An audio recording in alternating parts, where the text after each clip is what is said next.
तो चाय पर चर्चा में देखिए आज सबसे पहले आपको दिखाने जा रहे हैं अयोध्या में राम मंदिर की दिव्य झलक।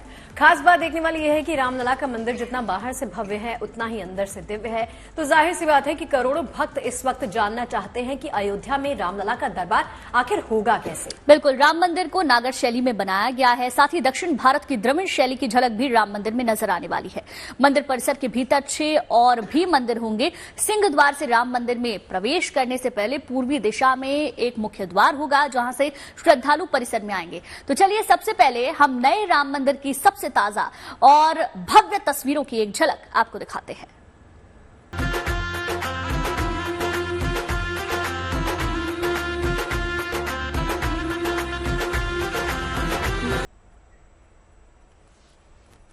तो अयोध्या में दिव्य राम मंदिर के दर्शन का सौभाग्य जल्द ही मिलने जा रहा है। हालांकि अभी से यहाँ देश ही नहीं बल्कि विदेश के लोग भी पहुंचने लगे हैं और इसके चलते यहाँ के लोग बेहद खुश हैं। देखिए, न सिर्फ मंदिर बल्कि पूरी रामनगरी का कायाकल्प किया जा रहा है, जिससे यहाँ पर्यटन का विकास भी होना तय है। अब पर्यटन का विकास होने से रोजगार के मौके बढ़ेंगे और ये अयोध्या के लोगों के लिए खुशी की बड़ी वजह है।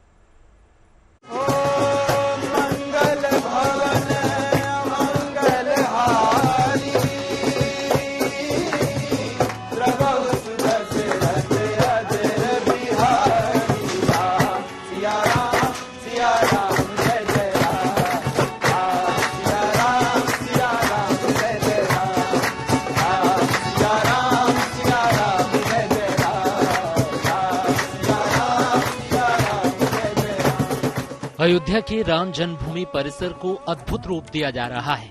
मंदिर की दीवारों पर उकेरी गई तस्वीरें भगवान श्री राम की गाथा कह रही हैं।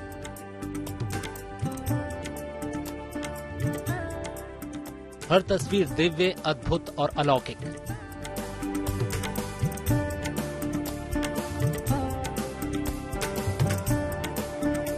राम मंदिर के भव्य प्रवेश द्वार का निर्माण भी लगभग पूरा हो चुका है।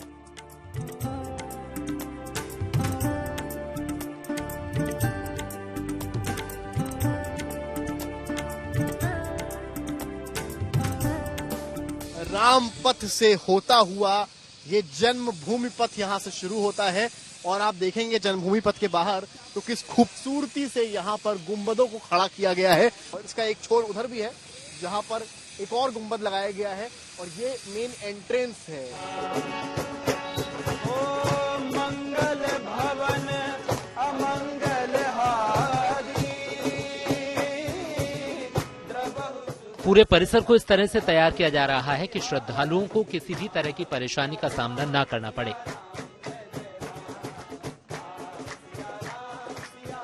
गर्भगृह तक दिव्यांग श्रद्धालुओं के लिए व्हील चेयर से पहुंचने के लिए अलग से रास्ता भी तैयार किया जा रहा है। इसके अलावा श्रद्धालुओं की सुविधा के लिए हर तरह की व्यवस्था की जा रही है।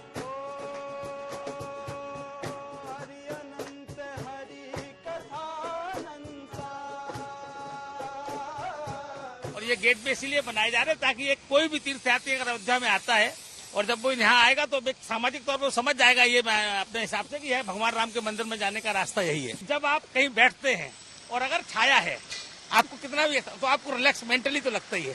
तो इसीलिए कैनोपी बनाएगा कि तीर्थयात्रियों को किसी तरह की असुविधा न हो। भगवान राम की प्राण प्रतिष्ठा से पहले ही अयोध्या में धार्मिक पर्यटकों का सैलाब उमड़ने लगा है। देश विदेश से यहाँ श्रद्धालु अयोध्या की बदलती सूरत को अपनी आंखों में कैद करने के लिए पहुंच रहे हैं।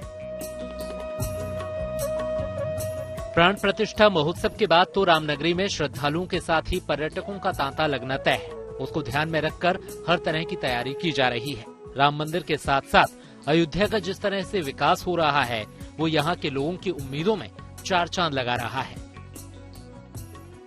यहाँ रोजगार के साधन उपलब्ध हो रहे हैं, इतनी सारी व्यवस्थाएं की जा रही हैं। आज देखेंगे तो तमाम सारी इंडस्ट्री लगी हुई है, अंदर भी काम हो रहे हैं, बाहर भी काम हो रहे हैं। मतलब अब बाहर कमाने जाने के लिए नहीं जाना पड़ेगा। यहाँ के अगर तमाम सारे लोग कुछ करना चाहें तो अयोध्या में ही अपना कुछ सेटअप कर सकते हैं। बहुत सारे लड़के बढ़ गए हैं अभी तो यहाँ पे 1 साल के अंदर कम से कम 50 लड़के ज्यादा बढ़ गए। फोटोग्राफी पे इतना जोर था? नहीं, उतना ज्यादा नहीं था, ज्यादा लोग थे भी नहीं, लेकिन इस समय ज्यादा है। खिंचाने भी आते होंगे लोग?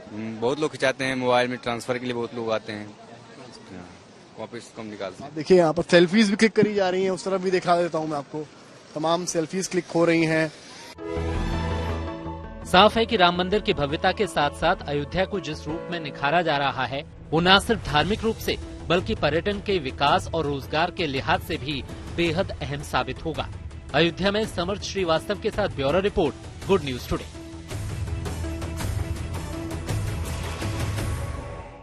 एक तरफ प्राण प्रतिष्ठा कार्यक्रम की तैयारी अपने अंतिम चरण में है तो दूसरी तरफ प्राण प्रतिष्ठा की पूजा की तैयारियों को भी अंतिम रूप दिया जा रहा है। प्राण प्रतिष्ठा पूजा की जिम्मेदारी महाकाल की नगरी से आए आचार्य संभाल रहे हैं। ऐसे में इस विशेष पूजा की तैयारियों का जायजा लेने के लिए पंडित लक्ष्मीकांत दीक्षित के सुपुत्र अयोध्या पहुंच गए हैं।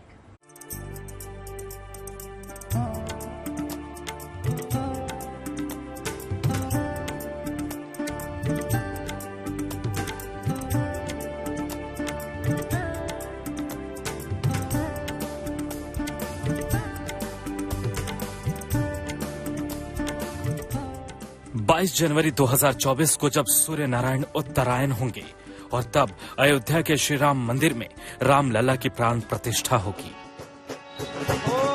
मंगल भवन अमंगल हारी द्रवहु सुदशरथ अजर बिहारी राम सिया राम जय जय राम। मृगशिरा नक्षत्र में होने वाली प्राण प्रतिष्ठा के कर्मकांड की जिम्मेदारी निभाने का काम काशी के पंडित लक्ष्मीकांत दीक्षित और उनके बेटों पर है। ऐसे में उन्होंने भी प्राण प्रतिष्ठा पूजा की तैयारियों को अमली जामा पहनाने का काम तेज कर दिया है।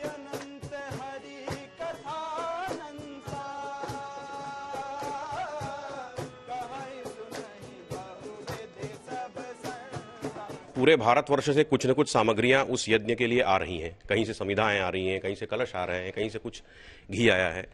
तो वो सब एक जगह करवाना है, एक जगह उसकी व्यवस्था करवानी है जिससे कि दिक्कत न हो, और सब मिलवा लेना है कि क्या कम है तो जो अभी भी जा सकेगा। तो और आगे की तैयारियों में हम लोग और जुट जाएंगे, आदेश करेंगे और इसके बारे में आचार्य जी को और हमारे संयोजक गणेश्वर शास्त्री जी को बतलाएंगे कि अभी इस तरह की तैयारियां वहां हो रही हैं और ये चीजें अभी बाकी हैं। प्राण प्रतिष्ठा वैसे तो 22 जनवरी को शुभ मुहूर्त में होगी, लेकिन इसकी शुरुआत 16 जनवरी से सरयू नदी के तट पर दशविध स्नान और विष्णु पूजन से हो जाएगी। ऐसे में काशी के 2 सदस्यीय कर्मकांड ब्राह्मणों का दल अयोध्या कूच कर गया है, जिनके मुताबिक प्राण प्रतिष्ठा से जुड़े पूजन की सारी तैयारियां 6 जनवरी तक पूरी कर ली जाएंगी।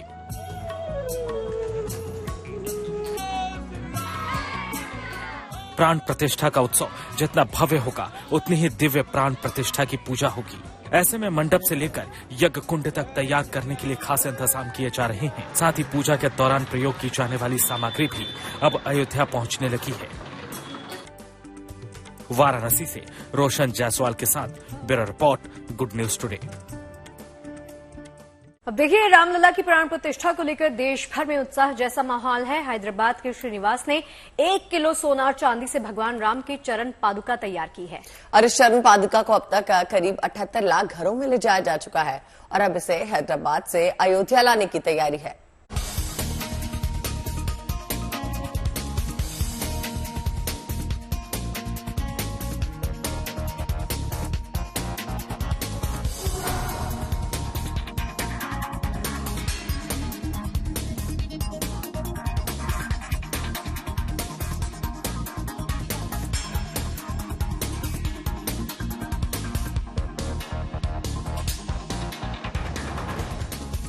अयोध्या में प्रभु श्री राम की प्राण प्रतिष्ठा को लेकर देश भर में उत्सव का माहौल है। देश भर में रामलला की प्राण प्रतिष्ठा को लेकर तैयारियां चल रही हैं और राम भक्त भी अपने आराध्य प्रभु श्री राम के स्वागत के लिए उपहार तैयार करने में जुटे हैं।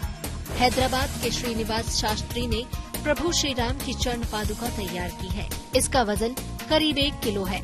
खास बात यह है कि इस चरण पादुका को सोने और चांदी से तैयार किया गया है, जिसे रामलला को अर्पित किया जाएगा। प्रभु श्री राम के पावन चरण पादुका के दर्शन के लिए अब इसे गांव-गांव में ले जाया जा रहा है, ताकि श्रद्धालु अपने आराध्य के चरण को स्पर्श कर सके और पावन चरण पादुका के दर्शन भी कर पाए। यहाँ पर आप देख सकते हैं कि 2 पीठा जो चरण पादुका है यहाँ पर एक है और अंदर की तरफ और एक चरण पादुका यहाँ पर रखा गया, जहाँ पर जो घर के लोग हैं, घर के निवासी है, वो यहाँ पर आरती करेंगे और यहाँ से लगभग इन्हीं तरह से जो छोटे छोटे घर हैं, कॉलोनी एरिया से हर किसी के घर में ये चरण पादुका जाएंगे और जिसके बाद यहाँ पर जो है यहाँ से अयोध्या के लिए ये चरण पादुका रवाना किए जाएंगे। खास बात यह है कि चरण पादुका के साथ रखे गए छोटे छोटे धातुओं के बर्तनों में 16 नदियों के पानी और मिट्टी को भी रखा गया है और इसे अब कर्नाटका, तमिलनाडु, केरल और आंध्र प्रदेश के करीब 78 लाख घरों में दर्शन के लिए ले जाया जा चुका है। अब इसे अयोध्या लाने की तैयारी है। श्री रामामृत तरंगिणी हमारा भारत में पवित्र जल, 16 नदियों का पवित्र जल और 16 नदियों का मृत्तिका श्रृंगेरी उभय जगतगुरु आशीर्वाद से उसका मार्गदर्शन में हम ये 16 नदियों का पानी और 16 नदियों का मिट्टी और रामपादुका श्रृंगेरी से अयोध्या हम ये अयोध्या में समर्पण करने के लिए हम जा रहे हैं। हैदराबाद के बाद भगवान श्री राम के चरण पादुका को महाराष्ट्र, मध्य प्रदेश से होते हुए अब अयोध्या लाने की तैयारी है और 22 जनवरी को प्राण प्रतिष्ठा के दिन भव्य राम मंदिर में चरण पादुका की स्थापना की जाएगी। हैदराबाद से अब्दुल बशीर के साथ bureau report, good news today. और चलिए अब बात करते हैं सर्द मौसम की। पीछे बैकग्राउंड भी वैसे ऐसा आपको ठंड लगेगी देखकर ही। तो फिलहाल तो जबरदस्त कोहरे की वजह से ठिठुरन महसूस हो रही है हमें भी। दिल्ली समेत उत्तर भारत के कई इलाके इन दिनों जबरदस्त कोहरे की चपेट में आ गए हैं। बिल्कुल, कोहरे के कारण विजिबिलिटी इतनी कम हो गई है कि एहतियात के साथ ही सफर करना पड़ रहा है। वहीं मौसम विभाग भी संकेत दे रहा है कि आने वाले दिनों में ऐसे ही सर्द मौसम का मिजाज बना रहेगा।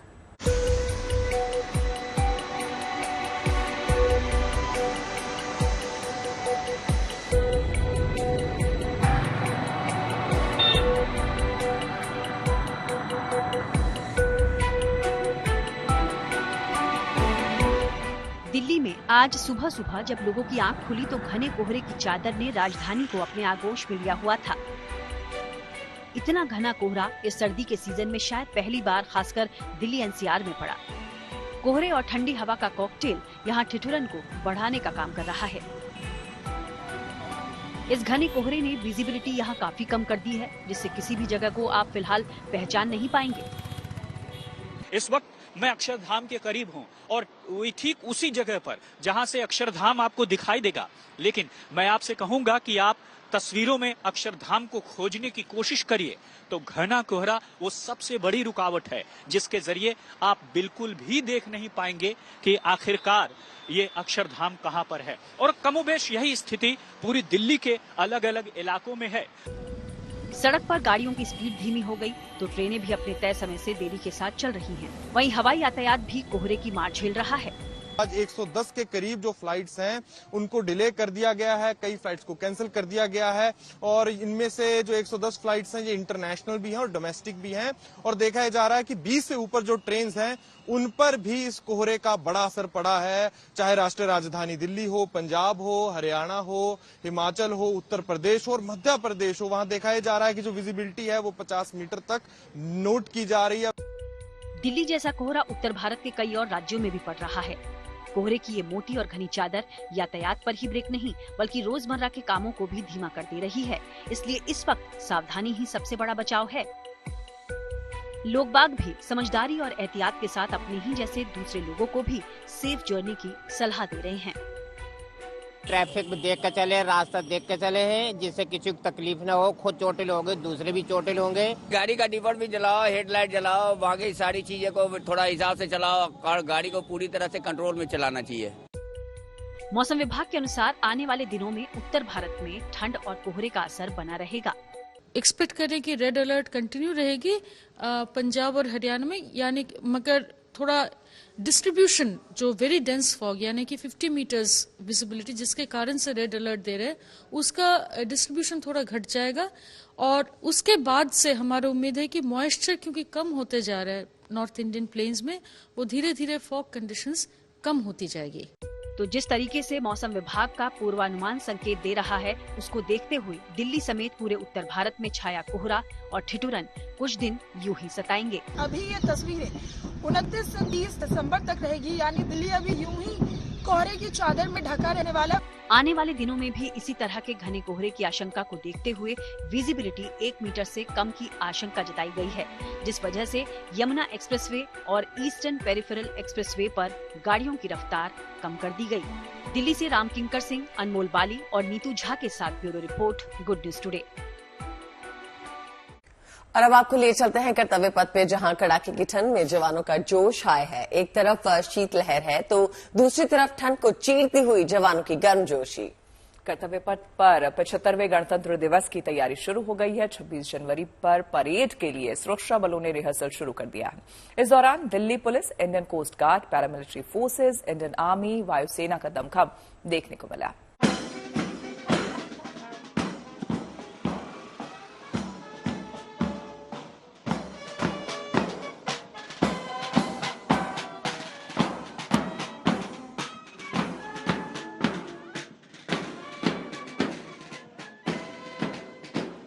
भारत इस साल अपना 75वां गणतंत्र दिवस मना रहा है और इस मौके पर फ्रांस के राष्ट्रपति इमैनुअल मैक्रों को न्योता भी भेजा गया है। और इस वक्त मैं मौजूद हूँ कर्तव्य पथ पर। ये वो जगह है जहाँ से 26 जनवरी की परेड निकलती है और अब रिहर्सल शुरू हो चुकी है। मेरे पीछे आप तस्वीरों में देख सकते हैं कि किस तरह से जो रिहर्सल है वो की जा रही है। खास बात यह है कड़ाके की ठंड है इस वक्त और घना कोहरा छाया हुआ है, बावजूद इसके ये रिहर्सल अभी जारी है और ये सिलसिला 26 जनवरी तक यूं ही चलता रहेगा, जहां पर रोजाना इसी तरह से रिहर्सल परेड होगी। 26 जनवरी को मंच पर जब सलामी दी जाती है उससे महीना भर पहले से ही रिहर्सल शुरू हो जाता है। वहीं इस बार फ्रांस के राष्ट्रपति इमैनुअल मैक्रों को इसके लिए न्योता भेजा गया है। हम कर्तव्य पथ पर मौजूद है और ये रिहर्सल का सिलसिला अब यूं ही चलता रहेगा।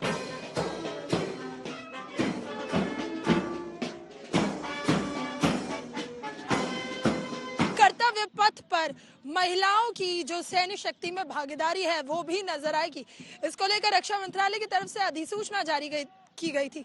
पीएम ने अपने मन की बात में भी कहा था कि महिलाओं की भागीदारी हर जगह है और अब सैन्य शक्तियों में नजर आ रही है और तमाम जत्थों में महिलाएं आपको नजर आएगी।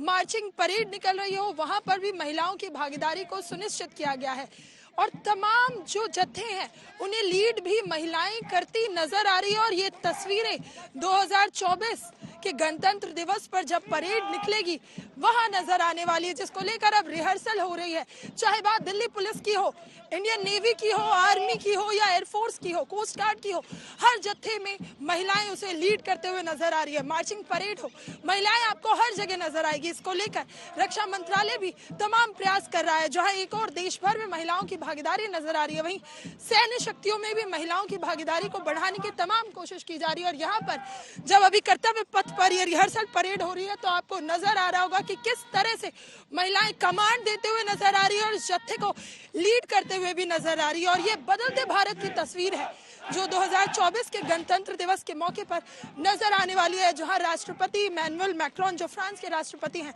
वो चीफ गेस्ट के तौर पर मौजूद होंगे, क्योंकि उन्हें न्योता दिया गया है। और वहां उस वक्त जब गणतंत्र दिवस की परेड निकलेगी तो दुनिया देखेगी कि भारत की सैन्य शक्तियों में महिलाओं की भागीदारी किस तरह से बढ़ी है और किस तरह से भारत अपनी सैन्य शक्तियों का परचम दुनिया भर में लहरा रहा है। विजय राजा के साथ Neetu Jha, good news today, Delhi.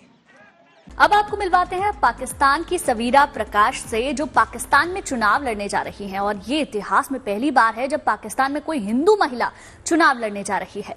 दरअसल अगले साल यानी 2024 में 8 फरवरी को पाकिस्तान में आम चुनाव होने हैं। ऐसे में सवीरा प्रकाश को खैबर पख्तूनख्वा से पाकिस्तान पीपुल्स पार्टी ने अपने उम्मीदवार के तौर पर उतारा है। कौन है सवीरा प्रकाश, क्या करती हैं और भारत को लेकर उनकी क्या राय है, देखिए हमारे संवाददाता अनामिका गौड़ के साथ उनकी एक खास बातचीत। पाकिस्तान की पहली हिंदू लड़की हैं जो ये आम चुनाव लड़ने जा रही हैं। सवीरा, बहुत बहुत स्वागत है आपका। Thank you. हर कोई जानना चाहता है कि कौन है सवीरा प्रकाश, क्या आपकी कहानी है, कैसे आपने सोचा कि आप चुनाव लड़ेंगी? मैं एक सिंपल लड़की हूँ, रूरल एरिया से, ठीक है। मैंने MBBS किया है। MBBS भी मतलब वही ह्यूमैनिटेरियन व्यू से, पैशन से, मतलब उस डिजायर से किया था। पर उसमें फिर मुझे जब मैं गवर्नमेंट हॉस्पिटल में काम कर रही थी उसमें मैंने कुछ इश्यूज देखे जो मुझे लगा कि मतलब ज्यादा अथॉरिटी के बगैर सॉल्व नहीं होंगे, तो इसलिए फिर मुझे रास्ता पॉलिटिक्स ही मतलब शो हुआ है, तो पॉलिटिक्स की तरफ ही आना पड़ा। स्टार्ट से मेरे फादर पॉलिटिक्स में थे, तो उनसे भी मतलब वो मैंने डायरेक्शन फिर ली, उनसे भी पूछा, उनसे वैसे भी मतलब बचपन से ही मतलब इस पॉलिटिक्स में हम बड़े हुए हैं, काइंड ऑफ क्रेडल से ही हम मतलब इससे रिलेटेड है, तो फिर पॉलिटिक्स फर्स्ट ही चॉइस थी। आप पहली महिला हैं, हिंदू महिला हैं, माइनॉरिटी कम्युनिटी को आप रिप्रेजेंट कर रही हैं पाकिस्तान में, जो जिन्होंने नामांकन किया है, और अब आप 2024 में इलेक्शन लड़ने जा रही हैं।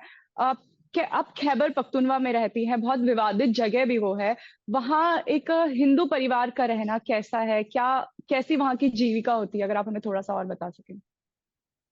जो बेसिकली जो मेरा रीजन है, जहाँ पे मैं रहती हूँ, बुनेर डिस्ट्रिक्ट में, वो तो मतलब बहुत ज्यादा पीसफुल है मेरे ख्याल से, तो बहुत ज्यादा पीसफुल है। लाइक वैसे भी रूरल एरियाज मतलब पीसफुल होते हैं ना, पर जो लाइक इंटरेक्शन है लोगों का आपस में, जो मतलब कभी ये फील नहीं हुई, डिवीजन टाइप फील नहीं हुई कि मतलब मैं माइनॉरिटी से हूँ, वो मुस्लिम्स है या कुछ भी, मतलब इन्होंने कभी फील नहीं किया।